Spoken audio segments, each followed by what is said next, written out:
ചേട്ടൻ എപ്പോഴും തോന്നിയിട്ടുണ്ടോ നമ്മൾ ഹിന്ദി ഷോസ് ഒക്കെ കാണുമ്പോൾ അവിടുത്തെ ആക്ടേഴ്സ് വന്ന് ഒരു ഇന്റർവ്യൂവിന് ഇരിക്കും, അവർ ഭയങ്കര ചിലപ്പോൾ അക്ഷയ് കുമാറൊക്കെ കണ്ടില്ല നിലത്തിരുന്ന് ഇന്റർവ്യൂവിൽ ആൻസർ ചെയ്യുന്നു, അവര് കുറച്ചും കൂടെ കാഷ്വൽ ആണ്. അതെന്തുകൊണ്ടാണ് നമ്മൾ അങ്ങനെ ഒരു ഇതിലേക്ക് വരാത്തത്?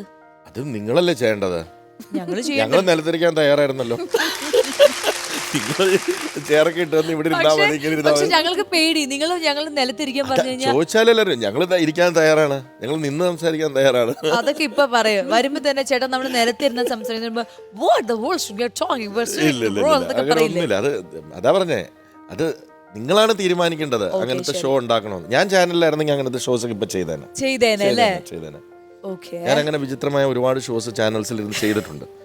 അതാണ് എനിക്ക് അടുത്ത് ചോദിക്കണം. അതായത് നമ്മൾ ഈ വർഷത്തിൽ ചിന്തിക്കുന്ന കാര്യമല്ല ചേട്ടന്റെ മനസ്സിലൂടെ പോകുന്നത്. 2023, 24, 25 ഈ വർഷവും ഞാൻ വിചിത്രമായിട്ടുള്ള ഒരു സാധനം ചെയ്തിട്ടുണ്ട്. ഞാൻ ഡോഗ്സിന് വെച്ചൊരു സിനിമ ചെയ്തിട്ടുണ്ട്. പട്ടികൾ മാത്രമേ ഉള്ളൂ. പട്ടികൾ മാത്രം അല്ല, മനുഷ്യരുണ്ടെങ്കിലും പട്ടികളാണ് അതിലെ സെൻട്രൽ ക്യാരക്ടർ. അതിൽ പട്ടിയാണ് നായകൻ. ഒരു ലവ് സ്റ്റോറിയാണ്. വെജ് ഡോഗും നോൺ വെജ് ഡോഗും തമ്മിലുള്ള ലവ് സ്റ്റോറിയാണ് അവര് ഒളിച്ചോടുന്നത്. ഡബിംഗ് ഉണ്ട്. നമ്മുടെ മലയാളത്തില് ആക്ടേഴ്സ് ആണ് ഡബ് ചെയ്തിരിക്കുന്നത്. അതിപ്പോ ഞാൻ പറയണില്ല, അത് അനൗൺസ് ചെയ്യാൻ ഒരുപാട് ആക്ടേഴ്സ് ഡബ് ചെയ്തിട്ടുണ്ട് അതിലേക്ക്. അപ്പൊ ഡോഗ്സിന് വെച്ചിട്ട് ഒരു സിനിമ ഇന്ത്യൻ ചരിത്രത്തിൽ ആദ്യമായി റിയൽ ഡോഗ്സിനെ വെച്ച് അഭിനയിപ്പിച്ച. ഇപ്പോഴത്തെ രീതിയിൽ ഈ ഡോഗ്സിനൊക്കെ വെച്ച് അഭിനയിപ്പിക്കുമ്പോൾ കുറെ റെസ്ട്രിക്ഷൻസ് ഉണ്ടോ? അല്ല, നമ്മൾ പെർമിഷൻസ് എടുക്കും, പക്ഷെ ഒരു ഭയങ്കര ബ്യൂട്ടിഫുൾ സിനിമയാണ്. അതെ, റെസ്ട്രിക്ഷൻസ് വെക്കണം. അങ്ങനെ ഡോഗ് ലവറാണ്, ഭയങ്കര ഡോഗ് ലവറാണ്. എന്നെ ഓരോ Vijay hope you are not doing the dogs, hope you are treating the well, hope you are giving them food. എന്റെ പൊന്നെ, അതിന് അനിമൽ ഡിപ്പാർട്ട്മെന്റിന്റെ ആളുകൾ ഇവിടെ നിൽക്കുന്നുണ്ട്, അവര് നോക്കിക്കോളും. ഓ, ഇങ്ങനെ കിടന്ന് അവർക്ക് AC കാരവൻ ഉണ്ട്. നമ്മള് 2 മണിക്കൂറിൽ അവരെ അഭിനയിപ്പിക്കാൻ പാടില്ല. അവർക്ക് AC വണ്ടി മണിക്കൂറിൽ കൂടുതൽ ഉണ്ടായിരുന്നു. 2 മണിക്കൂറിൽ കൂടുതൽ ഒരു ഡോഗിന് നമ്മൾ ചെയ്യില്ല. അത് കഴിയുമ്പോൾ അടുത്ത ഡോഗിന് ആ സീൻ എടുക്കും. ബിക്കോസ് അവര് ടയർഡ് ആവും, മനുഷ്യർ. അവരെ പിന്നെ റെസ്റ്റ് എടുപ്പിക്കണം, ഓരോ ഭക്ഷണം കൊടുക്കണം, അല്ലെങ്കിൽ കൊടുക്കണം. സമയത്ത് ഓരോ ഡോഗിനും 2 ആൾക്കാർ വെച്ച് ടേക്ക് കെയർ ഉണ്ട്. പിന്നെ സ്ഥിരമായിട്ട് ഡോക്ടേഴ്സ് സെറ്റിൽ ഉണ്ടാവും. അങ്ങനെയൊക്കെ വളരെ അല്ലെങ്കിൽ മനുഷ്യരെ ട്രീറ്റ് ചെയ്യുന്നതിലും ബെറ്റർ ആയിട്ടാണ് നമ്മൾ ട്രീറ്റ് ചെയ്തത്. ആ ലൊക്കേഷനിൽ പോയിരുന്നോ? ഞാൻ ഏരിയയിലേക്ക് വരരുതെന്ന് പറഞ്ഞു. പിന്നെ അവിടെ കുറ്റങ്ങൾ മാത്രം കണ്ടുപിടിച്ചോണ്ട് വരും. ഇല്ല, ഡോഗ് ലവർ എന്നല്ല, ഞാൻ മൃഗസ്നേഹിയാണ്. അല്ലാണ്ട് ഇങ്ങനെ ഡോഗ്സ് മാത്രം എന്നല്ല. അങ്ങനെ അവരെ വെച്ച് ഷൂട്ട് ചെയ്യുമ്പം ചിലവർ തീരെ നോക്കില്ല. എന്നെക്കാട്ടിലും വലിയൊരു ഡോഗ് വീട്ടിലുണ്ട് കേട്ടോ. ഇൻസ്റ്റയിലൊക്കെ പിക്ചർ കണ്ടു. 2 ഓഫീസിൽ 2. എനിക്കിഷ്ടമാണ്, അതുകൊണ്ടാണ് വീട്ടില്. ഒരു ഡോഗിന് വഴി കൂടെ മര്യാദക്ക് നടക്കാൻ പറ്റത്തില്ല. അതിനെ അബാൻഡൻ ചെയ്താണ് പറഞ്ഞ അതിനെ തിരക്കി പിടിച്ച് അതിന്റെ ഓണറിനെ പിടിച്ചോണ്ട് പോയി എന്തൊക്കെ മനസ്സമാനങ്ങളാണ് ഈ ഇടയ്ക്ക് ബാംഗ്ലൂരിൽ സംഭവിച്ചു. എന്ത് സംഭവിച്ചു പറയണോ? അതായത് കാറിൽ പൊക്കോണ്ടിരിക്കുക, ഒരു ഡോഗ് വഴി നിൽക്കുന്നു. അപ്പം ഒരു മീറ്റിങ്ങിന് പോവാണ്. ആ മീറ്റിംഗ് കഴിഞ്ഞ് തിരിച്ച് അയ്യോ അവിടെ ഒരു ഡോഗിനെ ആരോ അബാൻഡൻ ചെയ്തിട്ടിരിക്കുന്നു എന്ന് പറഞ്ഞിട്ട് അതിനെ അന്വേഷിച്ച് പാവൻ 2 ഫ്രണ്ട്സുമായിട്ട് ബാംഗ്ലൂർ സിറ്റി മൊത്തം അലഞ്ഞു. അത് എന്നിട്ട് ലോകത്തുള്ള ആൾക്കാരുണ്ടല്ലോ ഇങ്ങനെ ഒരു ഡോഗിനെ കണ്ടോ, അങ്ങനെ ഒരു ഡോഗിനെ കണ്ടോ, അങ്ങനെ ഒരു ഡോഗിനെ കണ്ടോ എന്ന് പറഞ്ഞിട്ട് അവരെല്ലാം പറഞ്ഞു ആ ഇവിടെ കുറച്ച് നേരം നിൽക്കുന്നുണ്ട് കണ്ടോ അവിടെ ഉണ്ടായിരുന്നൊക്കെ പറഞ്ഞ് അവസാനം ഇത് മൊത്തം കഴിഞ്ഞ് നോക്കുമ്പോൾ ആ ഡോഗ് വേറൊരിടത്ത് നിൽക്കുന്നു. അതിന് പോയി പിടിച്ചപ്പോൾ പുറയുന്നൊരു ശബ്ദം പൂവായൂന്ന്. അതിന്റെ ഓണർ പുറകിൽ നിൽക്കുന്നുണ്ട്, അതിന് നടക്കാൻ കൊണ്ടുപോയതാ. അതല്ല, ഒരു നല്ല പ്രായം ആയിട്ടുള്ളൊരു, ഞാൻ പറയണ മൃഗങ്ങൾ എന്ന് മാത്രമല്ല, അങ്ങനെ അതെ സത്യമാണ്. പക്ഷെ എക്സാക്ട്ലി ഇങ്ങനെയല്ല. പോകുന്ന വഴിക്ക് ഒരു ബെൽറ്റ് ഒക്കെ ഇട്ട് റോഡിന്റെ നടുവിൽ നിൽക്കുന്നവരുന്നു. അപ്പൊ എനിക്ക് നിർത്താൻ പറ്റിയില്ല. അപ്പൊ തിരിച്ചു പോകുമ്പോ എനിക്കൊരു അയ്യോ ഞാൻ കണ്ടിട്ടും നിർത്തിയില്ലല്ലോ എന്നൊരു വിഷമം. തിരിച്ചു വന്ന് കൊറേ നോക്കി അങ്ങനെ അത്രയൊന്നും നോക്കാൻ പറ്റില്ല.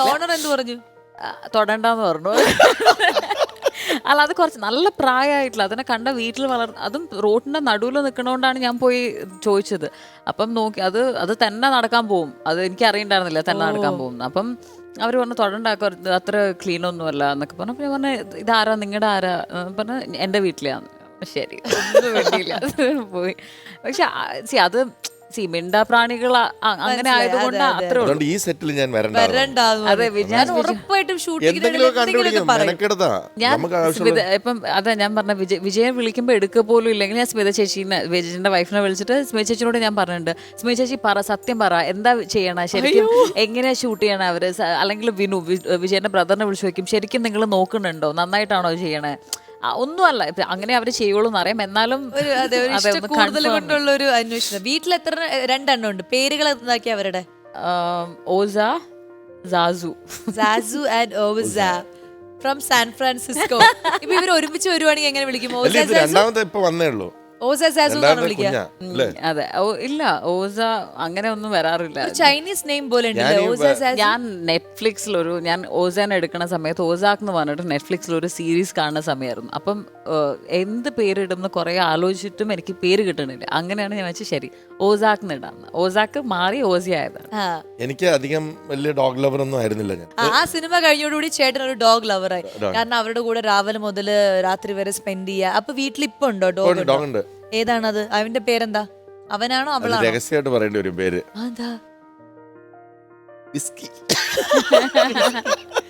വിസ്കി. അതായത് എപ്പോഴും വിസ്കിയുടെ ഓർമ്മ മനസ്സിൽ ഉണ്ടാവട്ടെ എന്ന് വിചാരിച്ചാണോ? കാണാൻ വിസ്കി പോലെ ഉണ്ട്. അതായത് രാവിലെയും ഉച്ചയ്ക്കും വൈകുന്നേരം ആ വിസ്കിനെ ഒന്ന് എടുത്ത് ഒന്ന് ഉമ്മ വയ്ക്കുമ്പോ മനസ്സിലൊരു ആ സിനിമ ഷൂട്ട് ചെയ്യാനായിട്ട് ഒരുപാട് ദിവസം എടുക്കുമോ?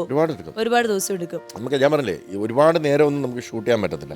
പിന്നെ നമുക്ക് വേണ്ട പെർഫോമൻസ് ഒന്നും എല്ലാം കറക്റ്റ് ആയിട്ട് കിട്ടണമെന്നില്ല. അപ്പൊ ആ എക്സ്പ്രഷൻ കിട്ടുന്നവരെ നമ്മൾ ഷൂട്ട് ചെയ്യും. ചിലപ്പോൾ 19 ടേക്ക് 20 ടേക്കൊക്കെ പോകും. പക്ഷെ എനിക്ക് തോന്നുന്നത് ഭയങ്കര ഗംഭീരമായിട്ടാണ് ഡോഗ്സ് അഭിനയിച്ചിരിക്കുന്നത്. ഓൾറെഡി ട്രെയിൻഡ് ആയിട്ടുള്ള ഡോഗ്സ് 1.5 വർഷം അല്ല, നമ്മൾ കുഞ്ഞുങ്ങളായിട്ട് വാങ്ങിച്ച് ഈ സ്ക്രിപ്റ്റിനനുസരിച്ച് ഓരോ ഡോഗിനും ചെയ്യേണ്ട ആക്ടിവിറ്റീസ് നമ്മൾ ട്രെയിൻ ചെയ്യിപ്പിച്ചു. അങ്ങനെ 1.5 വർഷത്തോളം ട്രെയിൻ ചെയ്തു.